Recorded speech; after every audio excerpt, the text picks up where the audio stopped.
The slap came so fast I didn't have time to react. My glasses went flying, shattering on the elegant ballroom floor as 130 guests watched in absolute silence. My cheek burned, but the pain in my chest was far worse. Juliet, my daughter-in-law, had just slapped me on her wedding day because I refused to hand over the keys to my apartment. "That's what you get for being so selfish," she screamed at me in front of everyone. "A woman your age doesn't need so much space." The silence that followed was deafening. No one moved to help me as I crouched down, trembling, to pick up my broken glasses. Some guests looked away, uncomfortable. Others whispered among themselves, but no one, absolutely no one, dared to defend the poor old mother-in-law who had just been publicly humiliated. My son Ethan stood motionless, his gaze fixed on the floor as if I were invisible. "You're not welcome here anymore," Juliet continued, smoothing her pristine wedding gown. "Ethan and I need our privacy to start our new life. Your apartment would be perfect for us while we shop for something better." Her words were pure venom. For months, I had endured her condescending comments about my worn-out clothes, my old car, my simple life. But this had crossed a line that should never have been touched. I rose slowly, feeling all eyes on me like sharp daggers. Tears streamed down my face, but inside something had changed forever. That slap wasn't just a physical blow. It was the final straw. For years, I had kept a low profile, living with humility and discretion. I had secrets no one, not even my own son, knew. Memories of the last few months began to bombard my mind as I slowly walked toward the exit. I remembered when Juliet first came to my apartment 2 years ago. Her face fell when she saw my modest home, my old furniture, my small kitchen. "Seriously, this is where Ethan's mom lives," she had asked him, her voice just loud enough for me to hear. From that moment on, every visit had been a silent torture. "Aura, you should move to a smaller place," she had told me 3 months ago during a family dinner. "At your age, you can't maintain such a big apartment. Besides, Ethan and I are thinking of having kids soon. We'll need more space." Her fake smile didn't fool anyone except my son, who seemed to lose his personality whenever she spoke, acting like a puppet on a string. The humiliations had escalated gradually. First, it was the comments about my clothes. "Aurora, don't you have anything more modern to wear?" Then it was about my car. "That car is so old. It's dangerous for you to drive that." Next, it was my part-time job at the local flower shop. "I don't understand why a woman your age is still working instead of relaxing." Each phrase was a small poison dagger stabbing at my self-esteem. My name is Aurora Hughes. I am 68 years old, and all my life I have been a woman who prefers discretion over ostentation. I work at a small flower shop 3 days a week. I drive a 10-year-old car. I buy my clothes at discount stores. To the outside world, especially to Juliet, I am just a middle-class widow living on a fixed income. But that's exactly the image I have carefully cultivated for decades. What none of those people looking at me with pity knew was that my life had been completely different before my husband passed. My husband, Robert, had not been the office worker everyone believed.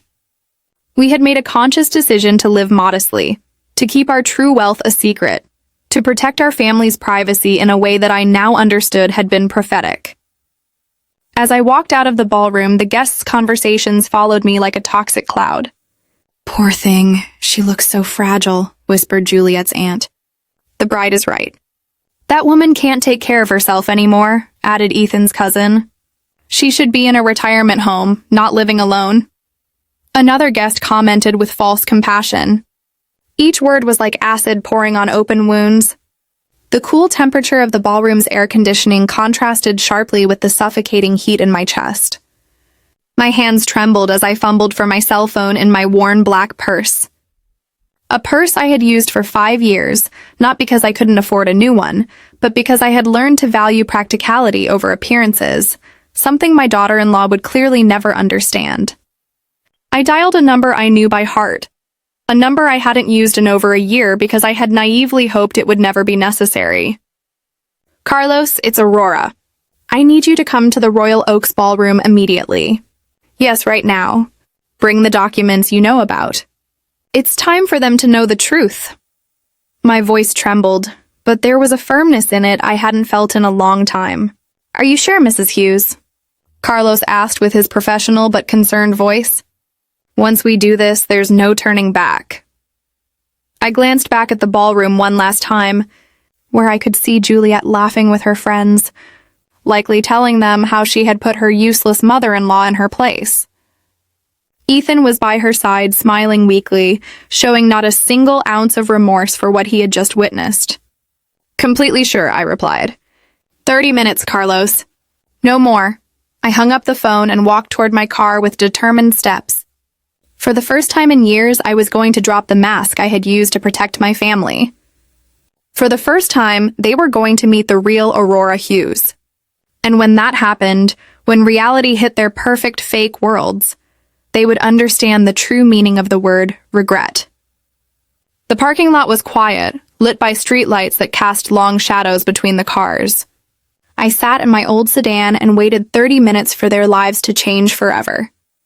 30 minutes for them to discover they had made the biggest mistake of their lives by humiliating the woman who had secretly been taking care of them more than they could ever imagine. While I waited in my car, memories of how I had reached this moment began to flood my mind like an unstoppable avalanche. It had all started exactly 2 years ago, when Ethan came to my apartment with that nervous smile I knew so well from when he was a boy. "Mom, I want you to meet someone very special," he had told me. And there she was, Juliet, with her perfectly styled hair, her designer clothes, and that smile that didn't reach her eyes. From the very first moment, I knew something wasn't right. The way she looked at my apartment, evaluating every corner with thinly veiled disdain, told me everything I needed to know about her intentions.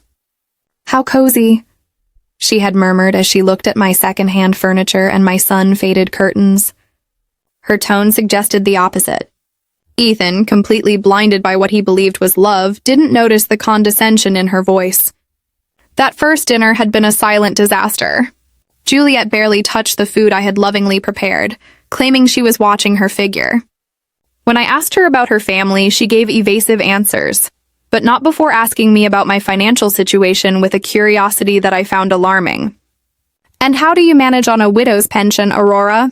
It must be hard to get by on so little money," she had said with fake concern. What Juliet didn't know was that I had been observing her as much as she had been observing me. Over the next few months, I began to notice patterns that put me on high alert. Every time they visited my apartment, she would make comments about how outdated everything was, about how I deserved something better in my golden years. But her eyes always lingered on the details that really mattered.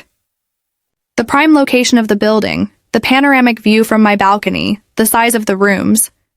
One day, while Ethan was in the bathroom, I heard her speaking softly on the phone in my kitchen. "Yes, Mom. His mom's apartment is in a super expensive area. If I can get her to move to a smaller place, we could stay here until we have our own place. She's so naive, she'll probably even thank us for helping her with the transition." Her words cut through me like a knife. But I maintained my composure when she returned to the living room, feigning innocence. From that moment on, every interaction with Juliet became a carefully orchestrated performance on both our parts. She played the concerned daughter-in-law, worried about her mother-in-law's well-being, while I pretended to be the vulnerable old woman who needed guidance. But inside, I was gathering information, observing her moves, understanding her true motivations. It was like a game of chess where we both thought we were winning. The following months brought a gradual escalation in her attempts at manipulation. First, there were the subtle suggestions. "Aurora, I've seen some lovely apartments for people your age with all-inclusive services and no maintenance worries." Then came the more direct pressures. "You can't keep living alone at your age. It's dangerous. What if you fall and no one finds out for days?" Each argument was designed to make me feel incompetent and helpless. Ethan, my own son, began to echo the same phrases like a trained parrot. "Mom, Juliet is right. Maybe it would be better for you to consider moving to a more manageable place." Seeing him gradually transform into that woman's puppet was more painful than any direct insult. The son I had raised with so much love and sacrifice now saw me as an obstacle to his happiness. The psychological campaign intensified after they announced their engagement. Visits became more frequent but also more tense. Juliet had started bringing real estate magazines and brochures for senior communities. "I'm just exploring options for you, Aurora. I want to make sure you have the best quality of life possible," she would say, spreading the materials on my coffee table as if it were a business negotiation. But I had been doing my own research. One afternoon, when they went out to run wedding errands, I decided to call an old friend who worked in real estate. "Amelia, I need you to investigate something for me," I told her. "There's a couple who are very interested in my apartment, and I want to know more about their real financial situation." What I discovered chilled me to the bone. Juliet and Ethan were neck-deep in debt. The wedding they were planning cost more than $50,000, completely financed with credit cards and personal loans. The apartment they were renting was on the verge of eviction for non-payment. The luxury cars they drove were financed with payments they couldn't afford. Their lifestyle was a facade built on suffocating debt. Everything started to make sense. The rush to get married, the insistence that I move, the constant comments about my economic vulnerability. It wasn't love that had united this couple. It was the desperate need to find a solution to their financial problems. And my apartment, located in one of the most exclusive areas of the city, was their lifeline. The revelation hit me like a slap to the soul. My son, the boy I had raised with values of honesty and hard work, had chosen the easy path of manipulation and deceit. He had allowed an ambitious woman to convince him to see his own mother as a resource to be exploited, instead of a person to be loved and respected. In the weeks leading up to the wedding, their attempts became more aggressive. "Aura, you can't keep being so selfish," Juliet had said to me just 3 days before the ceremony. "Ethan and I have sacrificed so much for this marriage. The least you can do is help us with housing." Her words no longer even wore the mask of fake concern. It was a direct demand disguised as a family favor. That night, I had made a decision that would change everything. I called Carlos, my financial advisor and the only man I had completely trusted since my husband Robert's death. "Carlos, I need you to prepare some documents. It's possible I'll very soon have to reveal information I've kept secret for years." His voice had become serious immediately. "Mrs. Hughes, are you sure this is the right time?" He had warned me with the wisdom of someone who had handled my affairs for more than a decade. "Once this information is public, you can't take it back. The consequences could be devastating for family relationships." But I had already made up my mind. The family I had tried to protect with my silence had chosen to betray me. And now, sitting in my car in the ballroom parking lot, waiting for Carlos to arrive with the documents that would change everything, I realized the moment of truth had come. 25 more minutes, and Juliet, Ethan, and all those guests who had looked at me with pity would discover who Aurora Hughes really was. 25 more minutes, and their perfect worlds built on lies and greed would crumble like sandcastles. The night breeze rustled the tree leaves around the parking lot, creating dancing shadows under the lights. It was strangely poetic that on such a beautiful night, so many illusions were about to die forever. 20 minutes had passed since my call to Carlos, and every second felt like an eternity. From my car, I could see the golden lights of the ballroom, hear the cheerful music and laughter spilling out of the open windows. It was surreal to think that in just a few minutes, that celebration would turn into a nightmare for the main players. I closed my eyes and let the most painful memories of the last few months flood my mind. I needed to remember exactly why I had reached this point of no return. The biggest humiliation had happened just 2 weeks before the wedding, during what Juliet had called an important family meeting. She had arrived at my apartment, accompanied not only by Ethan but also by her parents, a perfectly planned ambush. "Aurora, we want to talk to you about your future." Juliet's mother, a haughty woman who looked at me as if I were a bothersome insect, had begun. "We believe it's time for you to make responsible decisions about your life," continued Juliet's father, a burly man who had surveyed my apartment with the eyes of an appraiser evaluating a property. "At your age, living alone in such a big place is not only unnecessary but dangerous. What if you have a medical emergency and no one finds out for days?"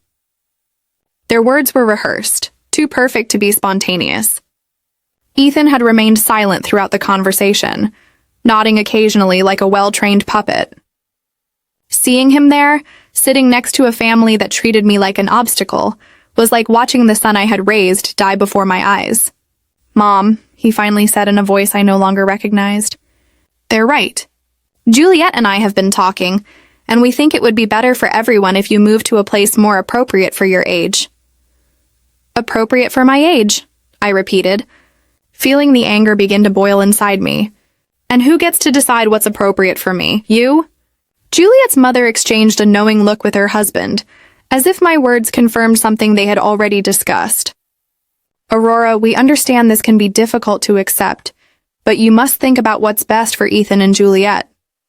What's best for them?" I murmured, beginning to understand the true dimension of the conspiracy that had been woven behind my back. "And I suppose my apartment would be perfect for them to start their married life, right?" The awkward silence that followed my question was all the answer I needed. They had planned every detail of this conversation, every argument, every psychological pressure. Juliet took control at that moment, deploying her full arsenal of emotional manipulation. "Aurora, it's not just about the apartment, it's about your well-being. We've been doing research, and we found a wonderful residence for people your age. It has 24-hour medical services, social activities, prepared meals. You could make friends with people who understand what you're going through." Her fake smile made me nauseous. "What I'm going through?" I asked, feigning confusion. "And what exactly do you think I'm going through, Juliet?" She looked at Ethan for support before answering. "Well, loneliness, financial uncertainty, the fear of not being able to take care of yourself. It's normal at your age, Aurora. You don't have to be ashamed of needing help." The audacity of this 28-year-old woman telling me what was normal at my age left me speechless for a moment. But then I saw something in her eyes that chilled me. The absolute certainty that she had a right to my life, my home, my decisions. To her, I was no longer a person with autonomy, but an obstacle to be removed with as little resistance as possible. "We've run the numbers," Juliet's father continued, pulling out a folder they had clearly prepared in advance. "The cost of the residence would be approximately $2,500 a month. With the sale of your apartment, you'd have enough money to cover it for many years. And there would still be some left over to help Ethan and Juliet with their initial marriage expenses." There it was, the naked raw truth. It wasn't about my well-being or my safety. It was about money.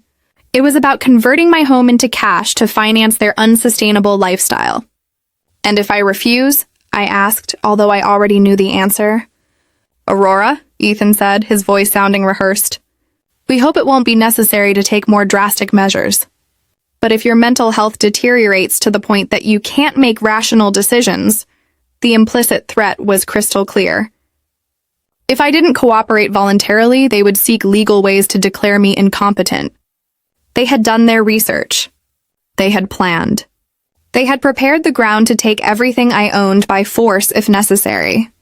The son I had raised with so much love was sitting right there, allowing strangers to threaten his own mother.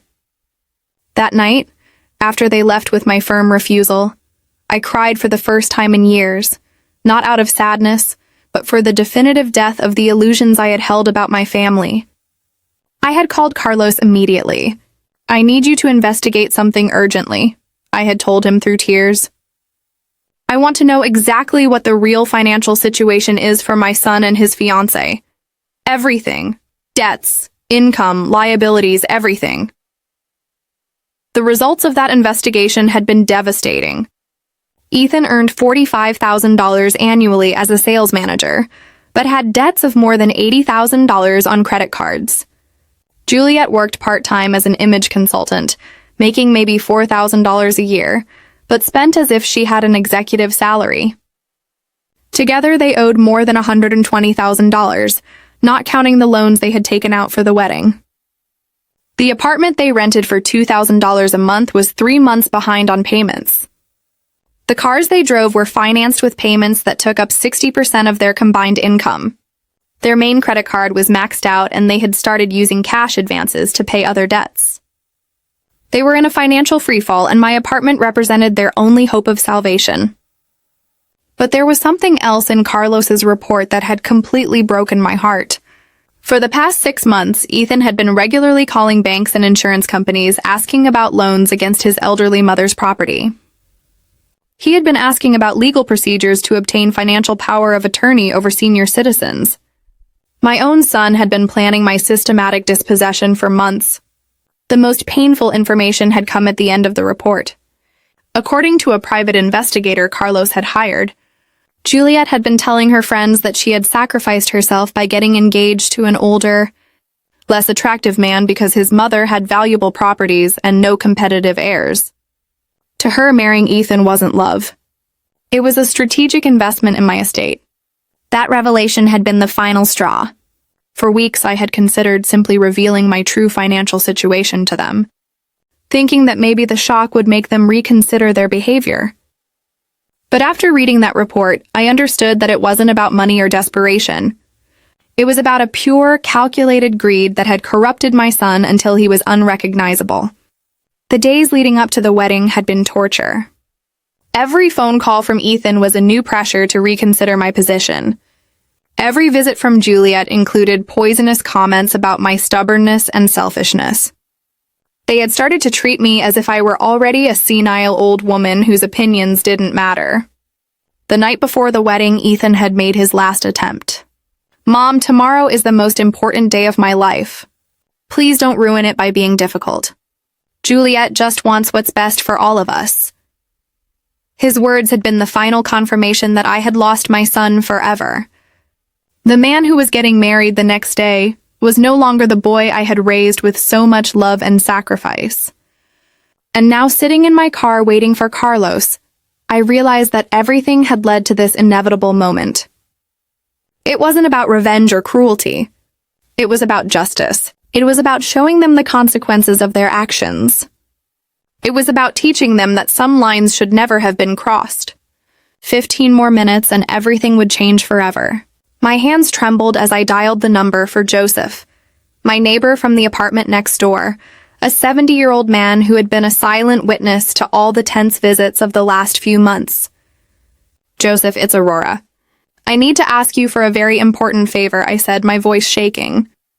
"Could you go to my apartment and bring me the brown folder from the second drawer of my desk?" "Yes, right now. It's urgent." Joseph had been like a brother to me since Robert passed away, and I knew I could trust him without him asking questions. While I waited, I remembered the conversation I had with Joseph just a week earlier. He had witnessed from his balcony when Juliet arrived with a real estate appraiser without notifying me. "Aurora, that girl brought a man with a briefcase who was measuring your apartment from the outside," he had told me with obvious concern in his voice. When they saw me, they left quickly. "I don't like what's happening at all." Joseph had been the first to notice the subtle changes in Ethan's behavior over the last few months. "Your son doesn't greet me like he used to," he had observed. "He used to stay and chat with me when he came to visit. Now he rushes in and out as if he's ashamed of something." His words had confirmed what my heart already knew. I had lost my son long before the slap that night. The folder I had asked Joseph for contained documents no one in my family had ever seen. Bank certificates, property titles, investment records that Robert and I had kept secret for decades. Documents that proved the poor widow living on a modest pension was actually a woman with enough resources to change lives with a single decision. 10 minutes later, Joseph appeared in the parking lot with the folder in his hands. "Aura, what's going on? You look very upset," he asked as he handed me the documents. "It has to do with Ethan's wedding." I explained briefly what had happened in the ballroom, and I saw his face harden with every detail. "That woman is a viper," he muttered. "I always knew it." "Joseph, in a few minutes, a man named Carlos will arrive. When you see him, tell him I'm waiting for him here," I asked. "And Joseph, after tonight, many things are going to change. I want you to know you have always been like family to me." His eyes filled with tears as he nodded. "You're family to me too, Aurora. Do what you have to do." As Joseph returned to the building, I opened the folder and began to review documents I hadn't looked at in months. The first was a bank statement showing a balance of $5,400 in an investment account. The second was the property title for a downtown office building that generated monthly rent of $50,000. The third was the deed to a beach house I had bought as an investment 10 years ago. Robert had been a genius at investments, starting with a small import business and turning it into a silent empire. Together, we had made the decision to live modestly to protect our privacy and our family security. Visible wealth attracts problems, Robert used to say. Invisible wealth gives you power. I never imagined I would have to use that power against my own son. Each document in that folder represented years of hard work and smart decisions.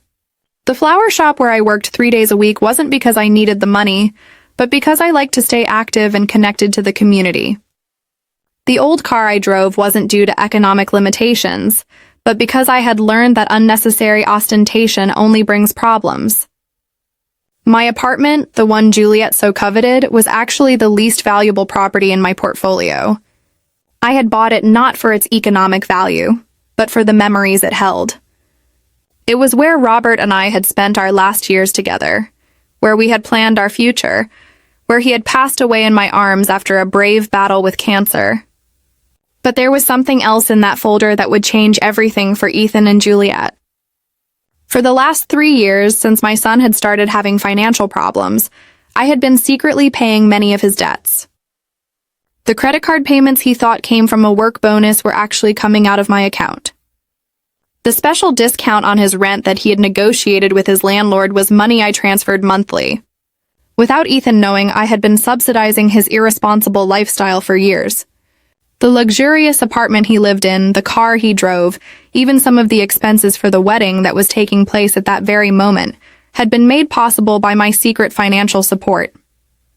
I had thought I was helping my son through a difficult time, not realizing I was financing his transformation into a person I didn't recognize. The bank records showed monthly transfers totaling $4,500 that had kept the sinking ship of Ethan's financial life afloat. Money he thought came from work bonuses or tax refunds, when in reality it was his mother desperately trying to protect him from the consequences of his irresponsible decisions. The irony was devastating. While Juliet was humiliating me for being an economic burden on their future marriage, I was literally the only reason they could afford that marriage. While they were planning to strip me of my apartment to solve their financial problems, I had been solving those problems in secret for years. I closed the folder and looked toward the ballroom once more.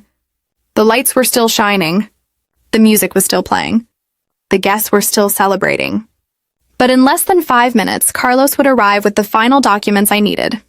In less than 5 minutes, the process of cutting all the financial threads I had used to protect a son who had chosen to betray me would begin.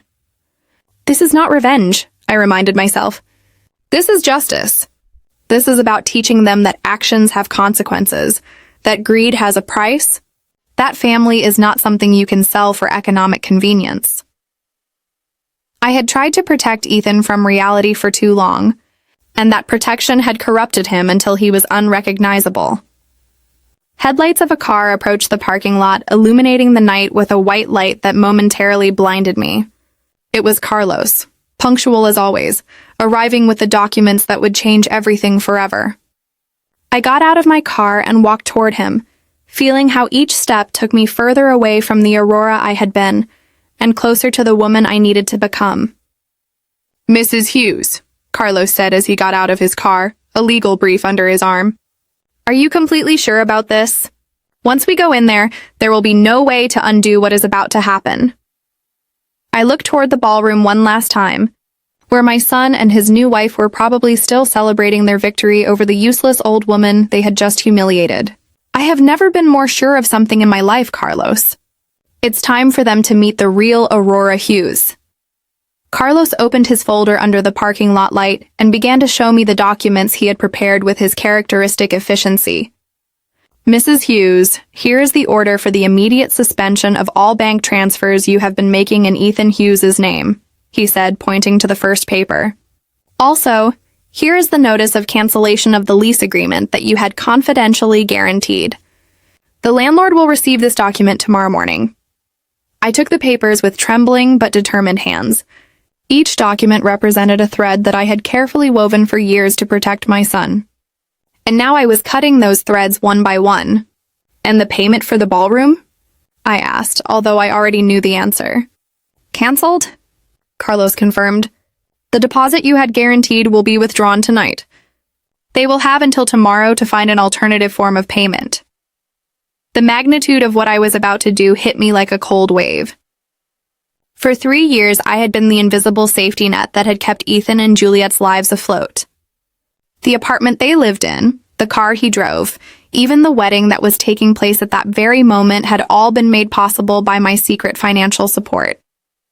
And now, in a single night, I was going to withdraw all that support definitively. Carlos, I want you to understand something, I said to him as I signed each document with a determination I hadn't felt in years. This is not cruelty or revenge. This is the only way for them to learn the real value of things. For too long, I protected them from the consequences of their actions. And that protection corrupted them into people I don't recognize. I understand perfectly. Mrs. Hughes, Carlos replied with genuine respect in his voice. In my 30 years as a financial advisor, I have seen many families destroyed by greed and ingratitude. What you are doing requires more courage than most people possess. His words gave me the final strength I needed to take the last step. We walked together toward the ballroom entrance, and with each step, I could feel my heart beating faster. It wasn't nervousness I felt. It was a strange mix of sadness for what I had lost and anticipation for what I was about to regain, my dignity, my self-respect, my right to be treated as a human being instead of as a resource to be exploited. The music stopped abruptly when we entered the ballroom. 130 pairs of eyes turned toward us, and I could see the confusion on the guests' faces. Some recognized Carlos immediately. After all, he had handled the financial affairs of several prominent families in the city for decades. His presence at social events usually meant that something important was about to happen. Juliet was the first to react. "What are you doing here, Aurora?" She shouted at me from the center of the dance floor where she had been posing for photos with Ethan. "You already left once. Wasn't that enough drama for one night?" Her voice carried that arrogance I had come to know so well, but I could detect a note of nervousness that hadn't been there before. "Ladies and gentlemen," Carlos said in a clear, professional voice, "I apologize for interrupting this celebration, but I have urgent legal matters to discuss with Mr. Ethan Hughes and Mrs. Juliet Dawson." The silence that followed was so deep you could hear the hum of the air conditioning. Some guests began to pull out their cell phones, sensing they were about to witness something extraordinary. Ethan slowly approached, his face pale and his eyes full of confusion. "What's going on here, Mom?" He asked me in a voice that no longer sounded as confident as it had when he had humiliated me just minutes before. "Who is this man, and why is he talking about legal matters?" I could see his hands trembling slightly as he adjusted his tie, a nervous gesture he had had since childhood. "Ethan," I said in a voice firmer than it had sounded in months. "This is Carlos Jones, my financial and legal advisor. He has come to deliver some documents that I think you will find very enlightening." Carlos opened his folder and took out the first document. "Mr. Ethan Hughes, you are hereby notified that the financial guarantee your mother had provided for your lease agreement has been immediately canceled. Your landlord will be notified tomorrow morning, and you will have 30 days to find a new guarantor or vacate the property." All the color drained from Ethan's face. "Financial guarantee," he murmured, looking at me with eyes that were beginning to fill with comprehension and horror. "Mom, what is he talking about?" But I could see from his expression that a part of him already knew. For years he had suspected that his financial luck wasn't completely natural, but he had chosen not to ask questions because the answers might have been uncomfortable. "Also," Carlos continued relentlessly, "the monthly transfers of $4,500 that your mother had been making to your personal accounts have been permanently suspended. This includes payments for credit cards, car insurance, and various other expenses that you believed were being covered by other sources." Juliet let out a gasp that echoed throughout the ballroom. "That's impossible," she exclaimed, running toward us, her wedding dress dragging on the floor. Ethan doesn't have a rich mother. Look how she lives. Look at her clothes, her car. She's an old woman living on a miserable pension. Her hysteria was evident, and several guests began to murmur among themselves with increasing fascination. Finally, Carlos said, taking the last document from his folder. The guaranteed payment for this celebration has also been canceled. The ballroom management will have the right to demand full payment before guests can leave tonight. His words fell on the ballroom like a bomb, and I could see some guests nervously begin to move toward the exits. The realization hit Ethan like a hammer. "You," he muttered, looking at me with eyes that couldn't fully process what they were hearing. "You've been all this time. You've been paying for everything." His voice broke on the last word, and for a moment I saw the small boy he had once been, vulnerable and confused. "For 3 years, Ethan," I confirmed in a voice that sounded strangely calm after the emotional storm I had been living through. 3 years in which I thought I was helping you get through a difficult time. 3 years in which I believed you would eventually recover and become the man I raised. 3 years in which I hoped you would remember the values I taught you." Juliet began to pace in circles, clutching her head with increasing desperation. "This can't be happening. This can't be real!" she screamed as the guests watched her with a mix of horror and morbid fascination. "You're a poor old woman. You work at a flower shop. You drive a 10-year-old car. You can't have money." "Appearances are deceiving, Juliet," I said finally, feeling decades of careful performance come to an end. For years, I chose to live simply because my husband and I believed that visible wealth attracts problems. It turns out we were right. It's just that the problems came from where we least expected them. The music had stopped completely, and the only sound in the ballroom was the agitated breathing of the newlyweds and the growing murmurs of the guests, who were beginning to understand that they were witnessing something completely unexpected. Some were already recording with their phones, instinctively knowing that this story would become urban legend. "Mom," Ethan said, his voice broken. "Please, there has to be some way to fix this. The wedding, the guests, everything." But I could see in his eyes that he was finally beginning to understand the magnitude of what he had lost, not just money or financial support. He had lost his mother, the woman who had loved him unconditionally for 35 years. "The only way to fix this, Ethan," I replied, "was not to break it in the first place." The silence in the ballroom became deafening. 130 guests held their breath as they processed what they had just heard. Juliet stood motionless for the first time all night, her eyes darting between Carlos, the documents, and my face, as if trying to find a crack in the reality that was collapsing around her.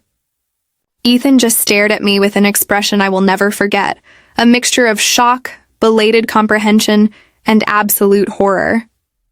"Mrs. Hughes," Carlos said in a voice loud enough for everyone to hear. "Would you like me to proceed with reading the full financial details?" His question hung in the air like a sword over the newlyweds' heads.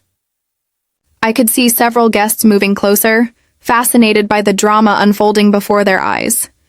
"Please, Carlos," I replied with a serenity I didn't know I possessed. "I think everyone deserves to know the full truth." Juliet tried to interrupt with a desperate shriek, but Carlos raised a hand and continued with the precision of a surgeon performing a delicate operation. "Over the last 36 months, Carlos began consulting his documents. Mrs. Aurora Hughes has transferred a total of $162,000 to cover the living expenses of her son, Ethan Hughes, and his fiancée. This includes $48,000 for rent payments, $44,000 for credit card payments, $18,000 for vehicle insurance, and $22,000 for miscellaneous expenses." A collective murmur swept through the ballroom. Some guests exchanged glances of astonishment. Others pulled out calculators on their phones to verify the figures. Juliet's mother, who had remained seated at the head table throughout the confrontation, slowly stood up, her face completely pale. Furthermore, Carlos continued relentlessly, Mrs. Hughes personally guaranteed the total cost of this celebration, including the ballroom, food, music, flowers, and photography, for an amount of $53,000. Money which, as I mentioned earlier, is no longer available to cover these expenses. Juliet finally found her voice, but what came out was more of a wail than coherent words. This is impossible. It's a lie. No one can have so much money and live like a pauper. She turned to the guests as if looking for support, but found only fascinated faces, and some who were clearly amused by her desperation. "My dear Juliet," I said with a calm that contrasted dramatically with her hysteria, "you have just learned a very valuable lesson about judging people by appearances. For years, I chose to live simply because my husband, Robert, and I valued privacy above ostentation. It turned out to be a very wise decision." Ethan finally reacted, approaching me with hesitant steps. "Mom, please, there has to be an explanation. There has to be a way to resolve this. You can't destroy my life like this." His voice broke on the last word, and for a moment I felt a pang of maternal pain that almost made me waver. "Destroy your life?" I repeated, feeling the anger begin to boil inside me again. "I'm destroying your life? Wasn't it your wife who slapped me in front of 130 people? Wasn't it you who stood by without saying a word while I was being humiliated? Wasn't it you who planned to strip me of my home?" The truth of my words resonated in the ballroom like church bells. Several guests nodded, clearly remembering the scene that had started all this drama. Some even had videos on their phones of the slap Juliet had given me, digital evidence of the cruelty that had triggered this revelation. "But that was different," Ethan muttered, though his voice lacked conviction. "We didn't know. We didn't understand. We thought you really needed help." His excuses sounded pathetic even to himself, and I could see some guests exchanging looks of contempt. "You didn't know?" I asked, my voice rising for the first time all night. "You didn't know you were planning a family ambush to pressure me into selling my home? You didn't know you had brought a real estate appraiser without my knowledge? You didn't know you had been investigating legal ways to declare me incompetent if I didn't cooperate?" With each question, Ethan's posture shrank. Carlos took advantage of the moment to pull another document from his folder. "Mr. Hughes, I must also inform you that your mother has decided to amend her will. All assets that were previously designated for you to inherit have been redirected to charities dedicated to protecting seniors from family abuse." The impact of this declaration was like a silent explosion. Juliet staggered backward as if she had been physically hit. "You can't do that," she shrieked, her mask of composure finally falling. "Completely. We're your family. Ethan is your only son. You can't disinherit him over a stupid fight." "A stupid fight?" I repeated, letting the words hang in the tension-filled air. "Is that how you describe a family conspiracy to strip an old woman of her home? Is that how you justify slapping your husband's mother on her own wedding day?" My voice had turned icy, and I could see some guests flinch. Juliet's father, who had remained silent throughout the confrontation, finally approached with an expression of poorly disguised panic. "Mrs. Hughes, I think we're all a little upset by the emotions of the day. Maybe we could discuss this in private when things have calmed down a bit." His tone was that of a man who had just realized he had bet on the wrong horse. "There's nothing to discuss in private," I replied firmly. "Everything I had to say has been said here in front of the same people who witnessed my humiliation. You chose to make this public, so my response will be public." The guests' heads moved between us as if watching a tennis match, absorbed in every exchange. Carlos closed his folder with a dry snap that echoed throughout the ballroom. "Mrs. Hughes, all documents have been delivered and explained. The legal effects will begin immediately." He turned to Ethan and Juliet with a professional expression, but not without a certain satisfaction. "I suggest you contact your own legal and financial advisors as soon as possible." Juliet finally collapsed. She literally dropped into a nearby chair and began to cry with uncontrolled sobs that echoed through the ballroom. "Everything is ruined," she murmured through her tears. "Everything we planned, everything we worked for. It's all destroyed." Her wedding dress, once immaculate, was now wrinkled and stained with tears. "No," I said, approaching her for the first time since the slap. What's destroyed are the lies, the greed, and the lack of respect. What's destroyed is the illusion that you can treat people like objects and expect there to be no consequences. I stopped in front of her, forcing her to look up. This is what happens when you mistake kindness for weakness. Ethan went to his wife and placed a trembling hand on her shoulder. Juliet, we have to find a way to fix this. There has to be something we can do. But even as he spoke, I could see in his eyes that he knew it was too late. Some bridges once burned cannot be rebuilt. There is a way to fix this, Ethan, I said, looking him directly in the eyes for the first time in months without feeling pain. You can learn from this. You can grow from this. You can become the people I hoped you would be before greed corrupted you. My voice softened slightly because despite everything, he was still my son. But that growth will have to happen without my financial help, without my apartment, and without my inheritance. You will have to do it the hard way like everyone else does. The ballroom remained in absolute silence. Every person present knowing that they were witnessing the definitive end of a family relationship. Carlos and I headed toward the exit, leaving behind a ballroom full of shocked guests and a newlywed couple whose perfect world had collapsed in less than 30 minutes. As Carlos and I walked toward the exit, the silence behind us was interrupted by a voice I didn't expect to hear. Wait, Aurora. It was Lucy, Ethan's younger sister, who had been sitting at a table in the back throughout the confrontation. She ran toward us with tears in her eyes and an expression of absolute horror on her face. Aunt Aurora, Lucy said in a trembling voice. I didn't know anything about this. I swear Ethan never told me what they were planning with you.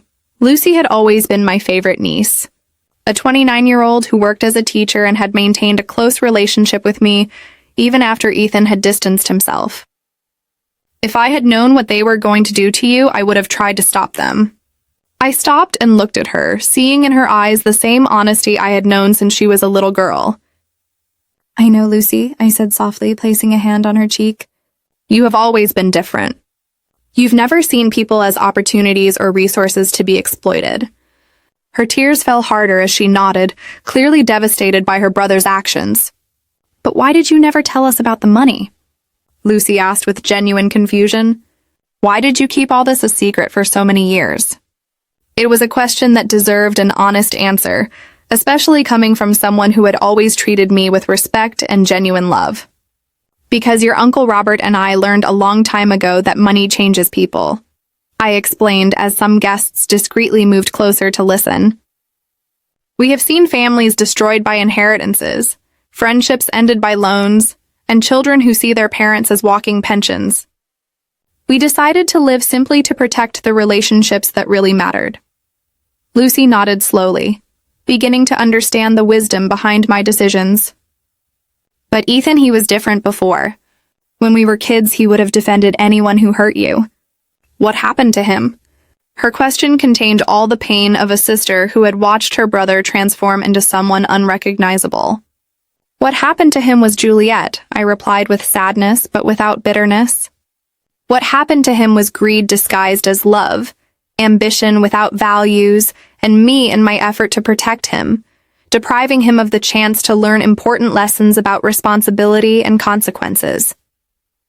My answer resonated through the ballroom where the guests were still engrossed in every word. Carlos had respectfully stayed to the side during this exchange, but now he approached and murmured something in my ear. Mrs. Hughes, the ballroom manager, is approaching. It seems he's already found out about the cancellation of the guaranteed payment. Indeed, I could see a burly man in a suit walking toward us with several papers in his hands and a very serious expression. Mrs. Hughes, the manager said in a tense voice, I just received a payment cancellation notice that is highly irregular. The contract for this celebration is guaranteed until tomorrow morning. Can you explain what's happening here? His presence added a new layer of immediate reality to the crisis I had just triggered. Mr. Martinez, I replied, remembering his name from the conversations we had when I secretly arranged the wedding payment. The financial guarantee I provided for this celebration has been revoked due to extraordinary circumstances that have come to light tonight. I gestured toward Ethan and Juliet, who remained in the center of the ballroom like statues of despair. I understand, Martinez said, looking at the scene with the experience of someone who had handled social events for decades. And who will be responsible for the payment now? The total outstanding amount is $53,000, including the ballroom, food, music, flowers, and photography services. His voice was professional but firm, making it clear that someone would have to solve this problem immediately. Ethan finally reacted, approaching us with hesitant steps. Mr. Martinez, there must be some misunderstanding. My mom, she can't just cancel the payment like that. We're family. This can be resolved.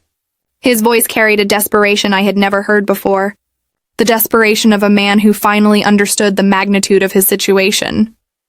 Young man, Martinez said with the forced patience of a professional. The financial guarantee was provided by Mrs. Hughes personally and privately.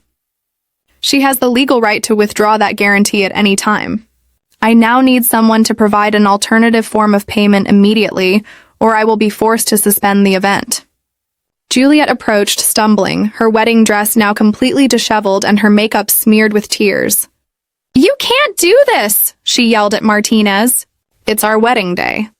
You can't ruin our wedding day over money problems. Her hysteria was evident, and several guests began to murmur among themselves with increasing discomfort. Ma'am, Martinez replied with growing firmness, I am not ruining anything. I am simply following the contractual terms that you signed. If you cannot provide an alternative payment immediately, I will have to ask all guests to leave and suspend all services. His ultimatum fell on the ballroom like a final sentence. The reality of the situation began to penetrate the minds of the guests. Some had already started to grab their bags and discreetly head for the exits. Others remained fascinated by the drama that continued to unfold, like spectators of a traffic accident they couldn't look away from. Mom, Ethan said, approaching me with tears in his eyes for the first time since he was a child. Please, I know what we did was wrong. I know we hurt you, but there are 130 people here. There are photos. There are memories. You can't destroy all this over a fight. His voice broke on the last word, and for a moment I saw the little boy he had once been. Ethan, I replied with a calm that surprised me. I am not destroying anything. You destroyed this when you chose greed over love. When you chose manipulation over honesty. When you chose to publicly humiliate me instead of treating me with the respect I deserve as your mother. Each word was like a dagger, but they were words that needed to be said. But what are we going to do? Juliet asked in a desperate voice, looking at the guests who continued to leave the ballroom. How are we going to explain this? How are we going to pay for all of this? Her panic was evident, and I could see she was finally starting to understand the real implications of her actions. You're going to do what all responsible people do, I replied. You're going to find ways to earn money honestly. You're going to learn to live within your means. You're going to discover what it means to work hard for the things you want instead of expecting others to provide them for you. My voice had grown stronger, and I could feel decades of accumulated wisdom pouring out through my words. Carlos approached discreetly and murmured, Mrs. Hughes, the legal process is complete. All documents have been delivered and explained. There is nothing more we can do here. His message was clear. It was time to leave, to let Ethan and Juliet face the consequences of their decisions without my presence as a distraction. Lucy approached once more and hugged me tightly. Aunt Aurora, I want you to know that you will always have my respect and my love, no matter what happens with Ethan.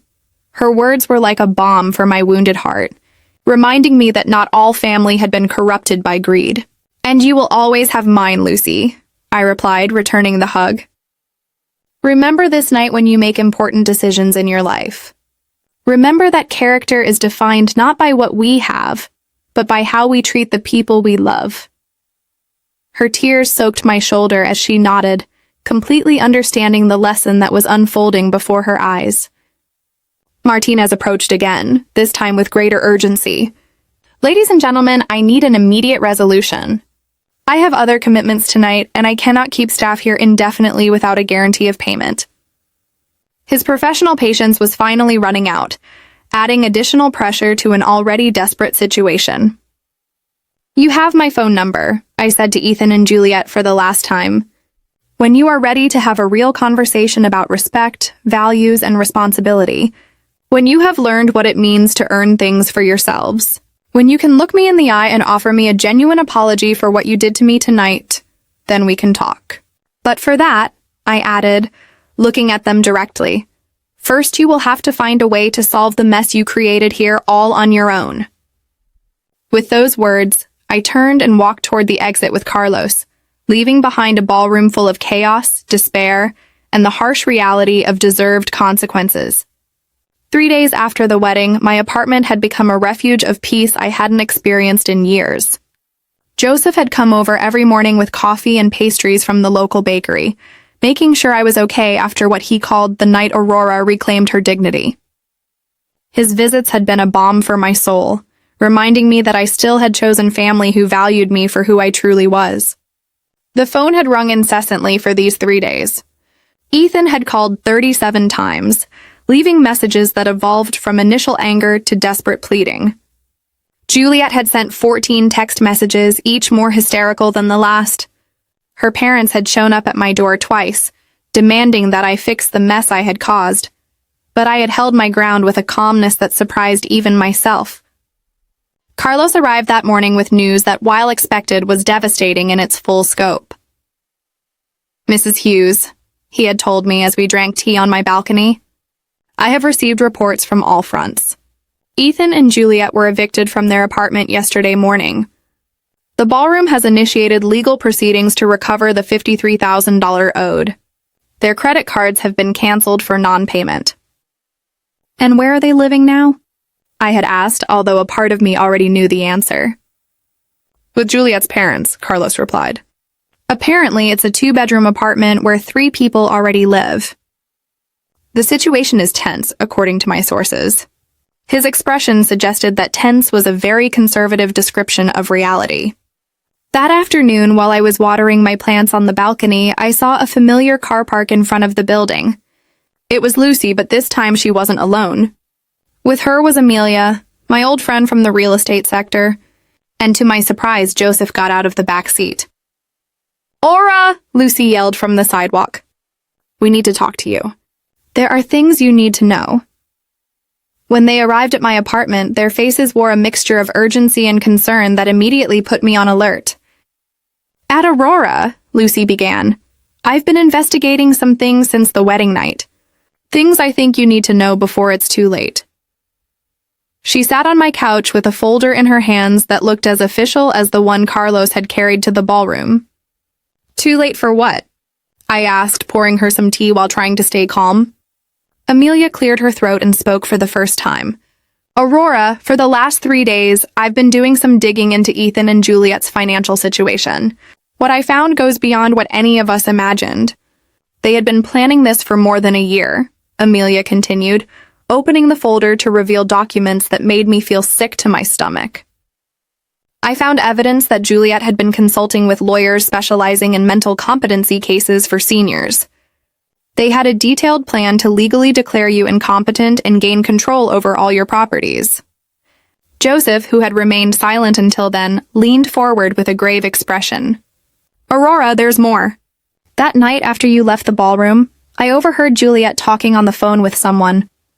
She was saying that the old woman had ruined everything, but they still had Plan B." His words sent a shiver down my spine. "Plan B," I repeated, feeling my stomach clench with a mixture of fear and anger. Lucy took my hand and squeezed it gently. "Aunt Aurora, they've been telling everyone you've gone senile, that the scene at the wedding was evidence that you've lost touch with reality. They're building a case for a judge to declare that you can't handle your own affairs." The magnitude of their betrayal expanded before me like an infected wound. It wasn't enough to have publicly humiliated me, to have planned to strip me of my home, to have conspired against me for months. Now they were trying to use my justified response to their cruelty as evidence of mental incompetence. It was a wickedness that surpassed anything I had imagined possible. "But that's not all," Amelia added, her voice trembling. "I've discovered that Juliet has been spreading rumors in the neighborhood about your erratic behavior. She has visited several of your neighbors, suggesting that they should report anything concerning they observe about you. The systematic nature of her defamation campaign left me breathless. Carlos, who had returned for our scheduled meeting, entered the apartment at that moment and found the atmosphere thick with tension. Mrs. Hughes, I see you've already found out about some of the recent maneuvers. His expression was more serious than I had ever seen it. I have some additional news that confirms what your friends have discovered. Ethan filed a preliminary petition yesterday, Carlos said, pulling documents from his own folder. He is requesting that a court evaluate your mental competency based on what he calls irrational behavior and erratic financial decisions. He has provided sworn statements from several witnesses who were present at the wedding. Sworn statements? I asked, feeling the anger begin to replace the shock. What kind of statements? Carlos consulted his papers before answering. Statements describing your unjustified emotional outburst against an innocent young couple. Statements characterizing your financial decisions as vengeful and destructive. Statements suggesting that you have lost the ability to make rational decisions. Lucy squeezed my hand tighter. Aunt Aurora, they've convinced several wedding guests to sign declarations. Most of them don't really understand what was going on that night. They just saw an old woman attacking newlyweds. Her voice contained all the frustration of someone who had seen the truth, but felt powerless to make it prevail. But we have good news, too. Joseph intervened with a smile that contrasted dramatically with the gravity of the situation. It turns out there are more people on your side than they imagine. He took out his own cell phone and showed me a screen that left me stunned. Joseph, what is this? I asked, looking at what appeared to be a social media video with thousands of views. Aurora, remember that several guests were recording that night? Well, some of those videos have gone viral. People aren't seeing a senile old woman attacking an innocent couple. They're seeing a dignified woman revealing the truth about years of abuse and manipulation. Amelia leaned in to look at the phone, too. Aurora, the comments on these videos are overwhelmingly in your favor. People are praising your courage, your dignity under pressure, your decision to set boundaries. Some are sharing their own stories of family abuse. You've become a symbol of resistance against the exploitation of seniors. Carlos nodded in approval. This public response will be invaluable if the case goes to court. It's difficult to argue that someone is mentally incompetent when thousands of people are applauding the logic and justice of their actions. His professional smile had returned, suggesting that perhaps the legal battle wouldn't be as one-sided as I had initially feared. But there's something else you need to know, I said, making a decision I had been considering for the last 3 days. If Ethan and Juliet want to play this game, if they want to turn this into a public legal battle, then they are going to discover exactly who they're messing with. I stood up and walked to my desk where I had been preparing my own folder of documents. For these 3 days, I have been in contact with several lawyers specializing in elder abuse. I have been documenting everything. The intimidating visits, the implicit threats, the conspiracy to strip me of my property, even the slap Juliet gave me. I took out photographs of my swollen cheek taken immediately after the wedding, medical evidence of the physical assault. If they want war, I continued with a determination I hadn't felt in decades, they will have war. But it will be a war fought on my terms, with my resources, and with the truth on my side. Furthermore, I added with a smile that surprised even myself, I have decided to do something I should have done years ago. I am going to tell my full story publicly. I am going to show the world exactly what happens when greed is disguised as family love. The room filled with a new energy. The energy of people who knew that justice was on their side and that they had the resources to make it prevail. 6 months after that night that divided my life into a before and an after, I found myself sitting in the most important television studio in the city, waiting for the interview to begin that would tell my full story to the entire country. The program, Stories of a Lifetime, had contacted Carlos after the wedding videos had accumulated more than 2 million views on social media. My story had become a national symbol of resistance against family abuse of seniors. The journalist Catherine Diaz, a woman respected for her professional integrity, reviewed her notes while the technicians made the final lighting adjustments. Mrs. Hughes, she said to me with a warm smile. "I want you to know that you have inspired thousands of people with your courage. We have received hundreds of letters from viewers who have lived through similar situations during these 6 months." Many things had changed. The legal case Ethan and Juliet tried to build against me collapsed spectacularly when Carlos presented evidence of their conspiracy to declare me incompetent. Not only did they lose the case, but they were fined for legal frivolity and ordered to pay my attorney fees, which amounted to $45,000. The bankruptcy that followed was swift and devastating. Ethan had lost his job when his employer found out about the public scandal. Juliet had tried to start an image consulting business, but the viral videos had ruined her professional reputation. They were now living in a one-bedroom apartment in the suburbs, working part-time jobs and struggling to pay their accumulated debts. "We are on the air in 5 minutes," the program director announced. I looked at the cameras that would soon broadcast my story to millions of homes, feeling a mix of nervousness and determination. At my side was Carlos, who had agreed to appear with me to explain the legal aspects of the case. In the audience were Joseph, Lucy, and Amelia, my pillars of support during these difficult months. The most painful thing about these 6 months had been Ethan's complete silence. After losing the legal case, he had made no attempt to contact me. There were no calls asking for forgiveness, no letters explaining his behavior, no acknowledgement that his actions had been wrong. It was as if he had decided that it was easier to hate me than to face the reality of what he had done. Juliet, on the other hand, had tried to contact me several times.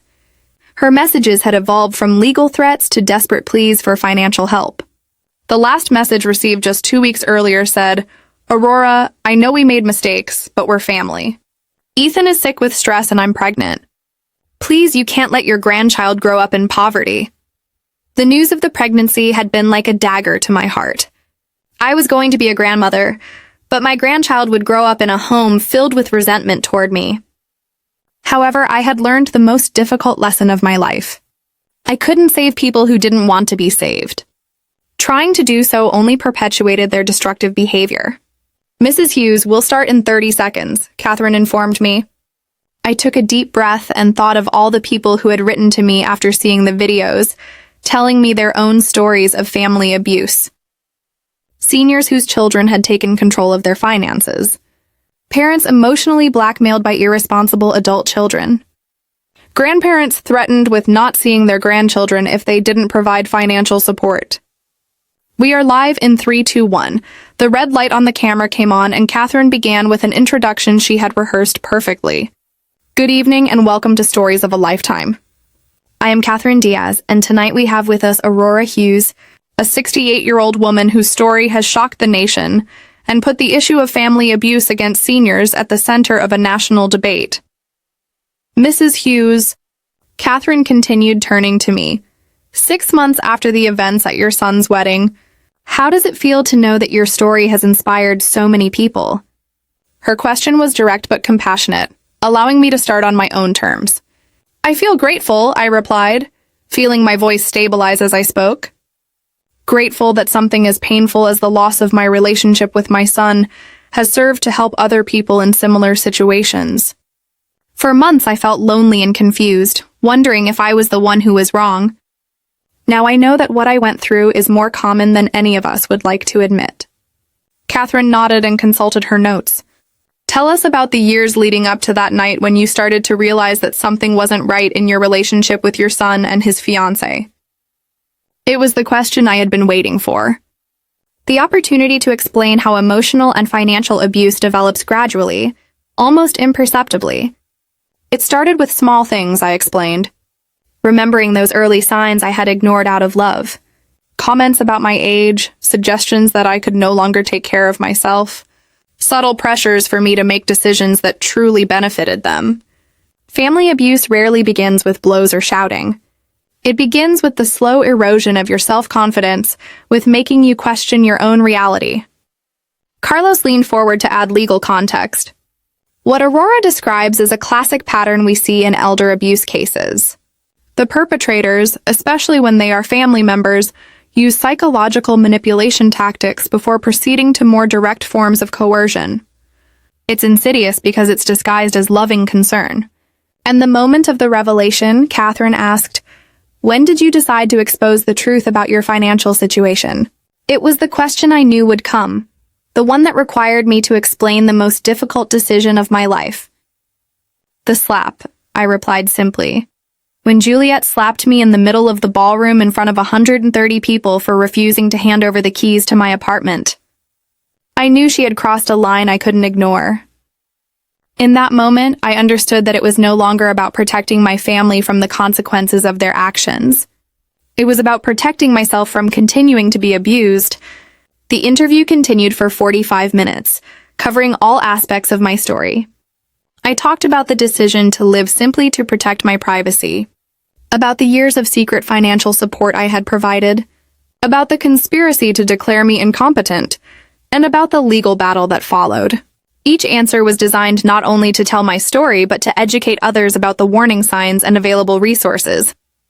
"Mrs. Hughes," Catherine said near the end of the program, "do you have a message for your son if he is watching this interview tonight?" It was the most difficult question, the one I had been both dreading and hoping for.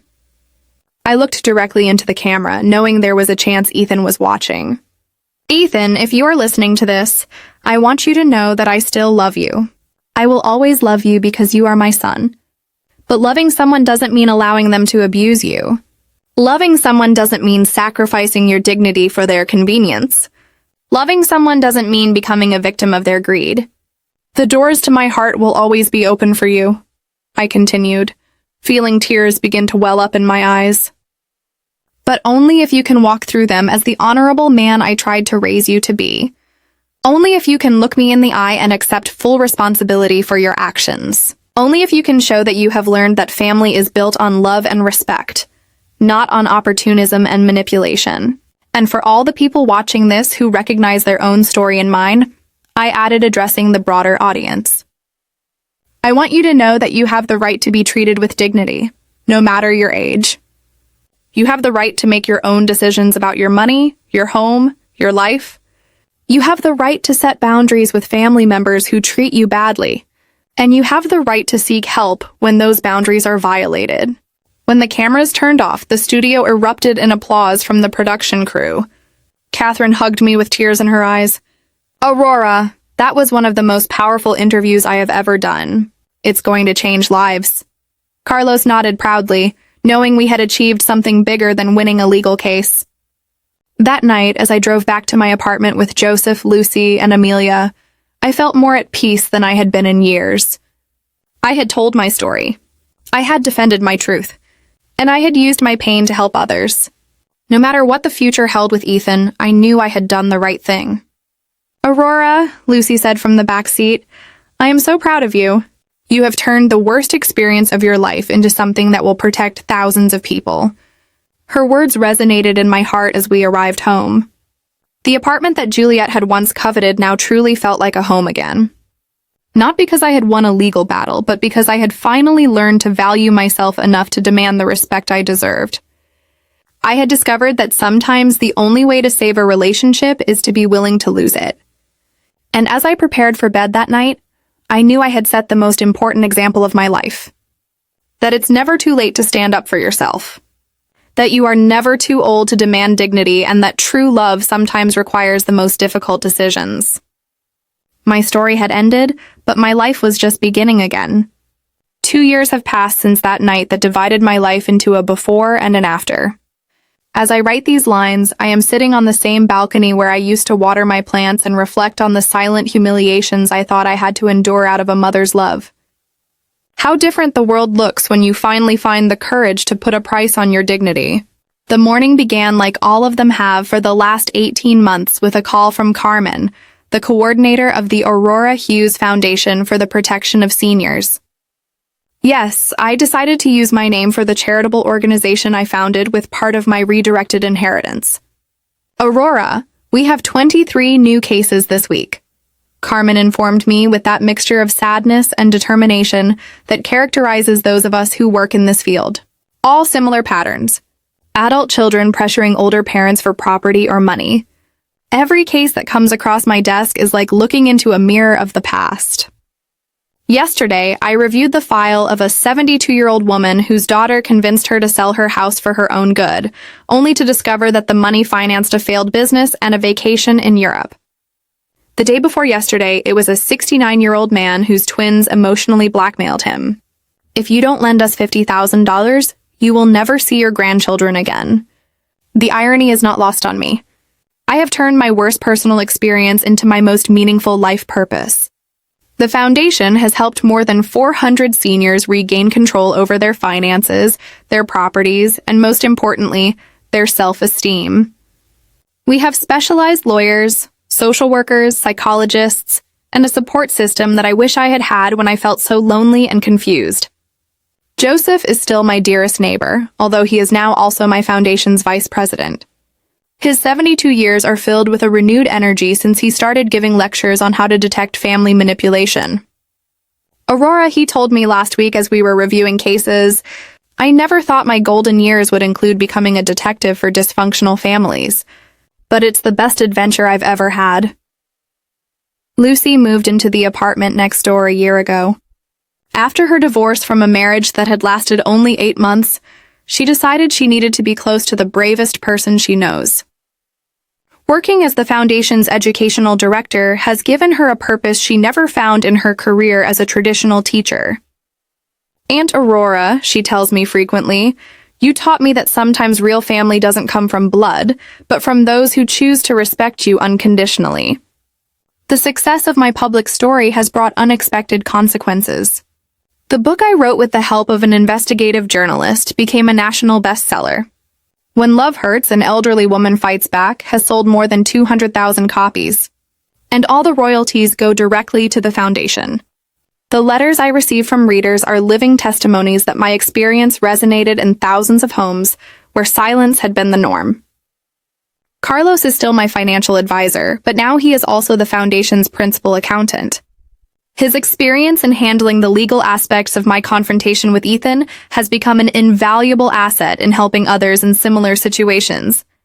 Mrs. Hughes, he told me during our monthly meeting, we have recovered more than $3 million in properties and savings that abusive family members had illegally obtained.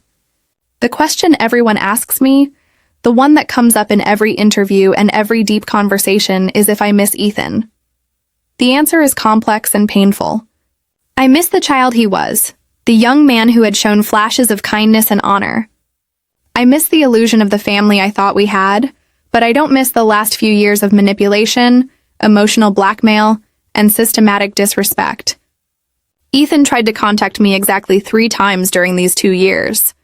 The first was 6 months after the television interview, when apparently some coworkers had seen the show and started treating him differently. The second was when his son, my grandson Oliver, was born 14 months ago. The third was 3 months ago when Juliet left him, taking the baby and half of their meager possessions. Each time he called, it was to ask for financial help, never to offer a genuine apology or acknowledge the harm he had caused. His pattern of thought remains identical. He sees his problems as external injustices, not as consequences of his decisions. The last conversation lasted less than 5 minutes and ended when he said, "Mom, your pride is more important than your grandson."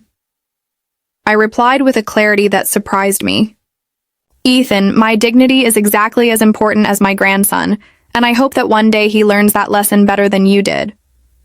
It was the first time I had ever hung up the phone on my son, and it was also strangely liberating. The topic of Oliver, my grandson, is the only one that can still make me cry. He is 14 months old and does not know me. When Juliet left, she took all the family photographs, including the few I had of him. I have created a trust fund for his college education administered by Carlos that will be available when he turns 18, regardless of the relationship we have by then. Maybe, Amelia tells me during our weekly dinners, when Oliver is older, he will seek his own answers about what happened in his family. Maybe he will find the courage to get to know his grandmother for himself. Amelia has become my closest confidant, especially since she also had to set difficult boundaries with toxic family members a decade ago. What surprises me most about these 2 years is how much my physical and mental health have improved. During the last few years with Ethan and Juliet, I had developed chronic insomnia, constant headaches, and an anxiety that kept me in a state of permanent alert. My doctor says my current tests show the stress levels of a woman 10 years younger. Aurora, Dr. Hernandez told me during my last checkup, it's impressive how the body responds when we eliminate sources of toxic stress. Your blood pressure is perfect. Your sleep is restorative. Even your posture has improved, he's right. I walk more upright. My voice sounds firmer and my hands no longer tremble when I make important decisions. The flower shop where I worked closed a year ago, but I found a new passion in the community garden I helped establish in the building. I teach other older residents about medicinal plants and organic growing techniques. It's an activity that connects me with the earth and with people who appreciate accumulated wisdom instead of seeing it as obsolescence. My current routine includes 3 days a week at the foundation offices, 2 days visiting the homes of seniors who need emotional support, and weekends dedicated to writing my second book. This one will focus on practical strategies for detecting and preventing family financial abuse based on the cases we have handled. The apartment that was once a source of greed is now a space of peace and creativity.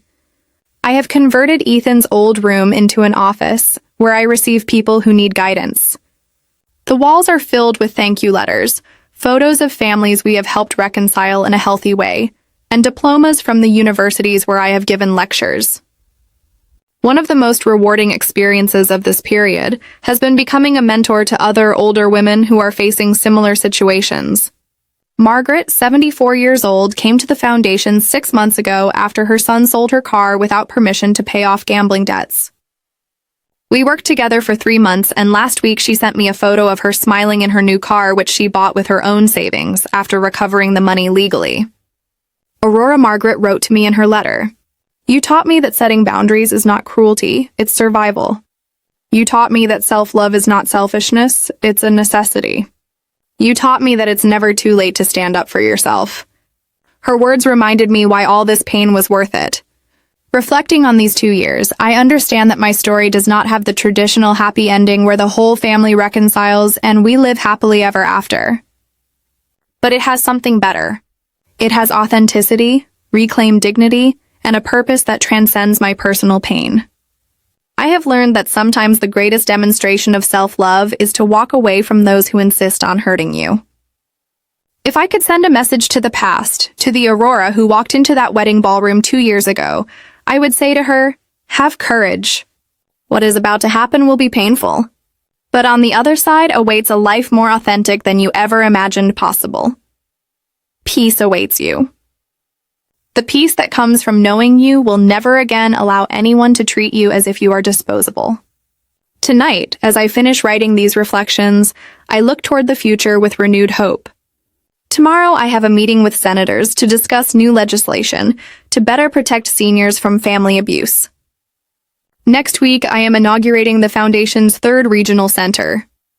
Next month, I will begin a documentary series on this topic that will be broadcast nationally. My life at 70 is richer, more meaningful, and more authentic than it was at 68. I have learned that the end of a toxic relationship is not a loss, it's a liberation. I have discovered that true family is chosen as much as it is inherited. And I have proven that it is never too late to write a new chapter in your own story. When people ask me if I regret what I did that night, my answer is always the same. Did you like my story? And which city are you listening from? Let's meet in the comments. If you like this story, you can support me by sending a super thanks so I can keep bringing more stories like this. Thank you so much for your sweet support. I'm looking forward to your comments on the story. On the screen, you can see 2 new life stories that I highly recommend. There's so much more on my channel. Don't forget to subscribe. See you in the next life story with love and respect.